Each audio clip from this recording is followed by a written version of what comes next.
Front রয়ে বসে, front সিটে বসে,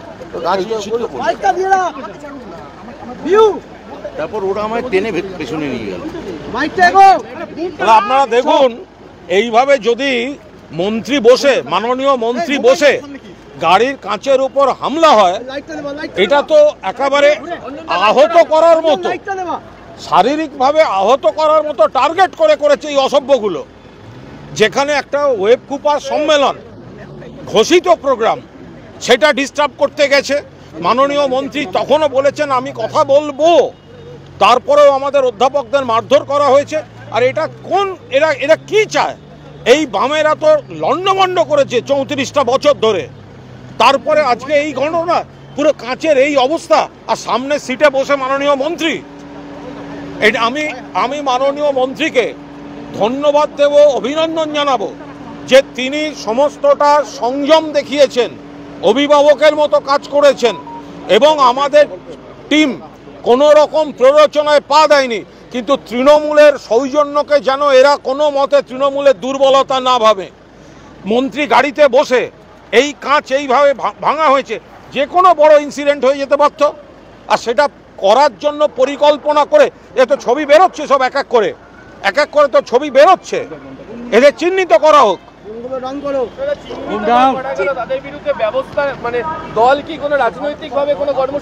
আমরা তো প্রতিহিংসা পরায়ণ নই, তাহলে আমরা সেটা সেই ভাষায় বুঝে নিতাম। এটা মমতা বন্দ্যোপাধ্যায় মাননীয় মুখ্যমন্ত্রী, তো ফলে আমরা তো ওইভাবে বলতে পারি না যে যারা মেরেছে তাদের অমুক। কিন্তু আমাদের ধৈর্যের পরীক্ষা যেন না নেয়। নিশ্চিতভাবে মাননীয় শিক্ষামন্ত্রী, তার যে কুৎসিত অভিজ্ঞতা হয়েছে, যেভাবে তৃণমূলের অধ্যাপক সংগঠনের ঘোষিত সম্মেলন বানচাল করার চেষ্টা করেছে, ফলে এরপর যা গণতান্ত্রিকভাবে যথাযথ ব্যবস্থা নেওয়ার নিশ্চিতভাবে প্রশাসন এবং দল গোটাটাই বিবেচনা করে দেখবে। কিন্তু যে বার্তাটা যাচ্ছে, তাহলে আমাদের ছেলেদেরও তো আবেগে লাগছে। আরে ব্রাত্য বসু এখানে সামনে বসে আমাদের মন্ত্রীকে গাড়িতে মারবে, আমাদের মন্ত্রী গাড়ির কাঁচ ভেঙে দেবে। উদ্দেশ্য মানে 100% পরিকল্পিতভাবে, উদ্দেশ্য প্রণোদিতভাবে ব্রাত্য বসুকে টার্গেট করা হয়েছে, যেটা একটা ঘোষিত, একটা গণতান্ত্রিক পরিসরে একটা ঘোষিত প্রোগ্রাম। সেই সংগঠনের তিনি নেতা, তিনি সেখানে যাচ্ছেন, রাজ্যের মাননীয় মন্ত্রী, সেটাকে বানচাল করা। যেখানে তিনি বলছেন তিনি কথা বলতে রাজি, যাকে বললেন ওদের বুঝিয়ে বলো, সেই অধ্যাপক ডক্টর প্রদীপ্ত মুখোপাধ্যায়কে ওইভাবে মারা হলো। একাধিক অধ্যাপককে নিগ্রহ করেছে এরা, এবং সর্বোপরি শিক্ষামন্ত্রীর গাড়িতে প্রাণঘাতী হামলা, এটা প্রাণঘাতী হামলার চেষ্টা।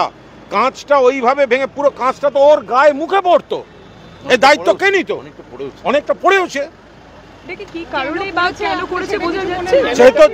যে সমুদ্র অতৃপ্ত আত্মা লাল পতাকা নিয়ে, কোনটা এসএফআই, কোনটা তার মধ্যে মাও, কোনটা অমুক, কোনটা কি, এগুলো তো বোঝা যায় না। কিন্তু পশ্চিমবঙ্গের মধ্যে একটা গণতান্ত্রিক রাজ্যে, গণতান্ত্রিক পরিবেশে থেকে এই ধরনের বর্বর আক্রমণ করবে, এটা কিন্তু হতে পারে না। এবং তৃণমূলের যেন এটাকে কেউ দুর্বলতা না ভাবে, এবং পরে যেন এটা নিয়ে তৃণমূলকে কেউ দোষারোপ করতে না আসে।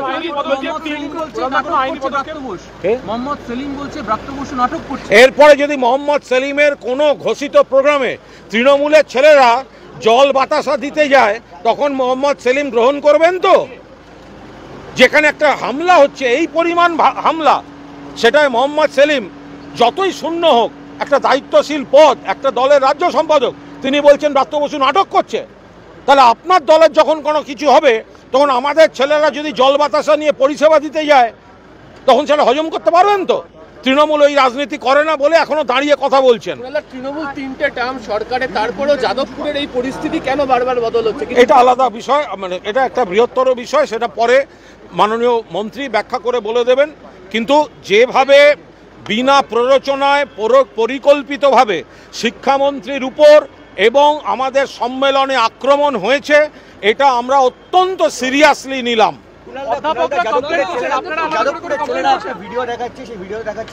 যে ছেলেটি মাথায় আঘাত পেয়েছেন তার উপর দিয়ে ব্রাত্য বসুর গাড়ি গেছেন, এরকম একটা ভিডিও দেখাচ্ছেন যাদবপুরের ছেলেরা, সেখানকার ছেলেরা। এইসব আজে বাজে কথা বলে কোনো লাভ নেই, এই ধরনের কথা বলে কোনো লাভ নেই। তার কারণ হচ্ছে ব্রাত্য বসু তো তাঁর ঘোষিত প্রোগ্রামে গেছেন, তাকে বাধা দেওয়া হবে কেন?